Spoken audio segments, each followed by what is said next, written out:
I just want to put out a call, like join with us. Like this weekend, there's a women's march. It's happening at a moment when once again, this fascist criminal is on trial. He's been impeached. He's on trial this coming week. We got to be out in the streets. We, the people, can actually change the whole equation of how this goes down. It doesn't have to be that Mitch McConnell sets us up to get Trump off. Trump gets acquitted and goes on to do what he's going to do. We can actually change the course of history. So join with us this Saturday. We're going to have a Trump Pence Out Now contingent at the Women's March.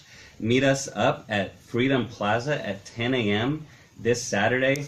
And then Tuesday, when the arguments in this trial start, we got to be out there. We need thousands of people if you're in New York, get on a bus, come to DC. We've already seen individuals doing this, but this needs to be like a tidal wave. If the caller was talking before about how people act when their heart changes.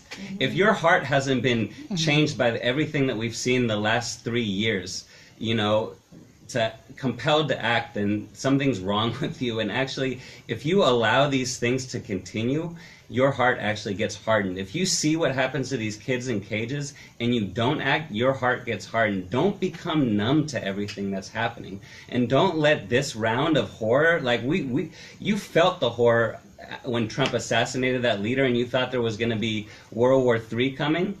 Okay, don't let that just be another round of yesterday's outrage becoming today's new normal. We can't afford another round of that. That's how it went down in Nazi Germany. You want to be honest about it? It didn't start with the concentration camps. It started with exactly the type of things that Trump has been doing, changing laws, building up a fascist social base, targeting one group after another. And people maybe protested or resisted here or there, but then they got normalized to it. And then there's that expression, good Germans, which is those people who just kind of their hearts became numb to seeing their Jewish neighbors getting rounded off and deported and eventually killed. And we can't allow that to happen. Never again is now. So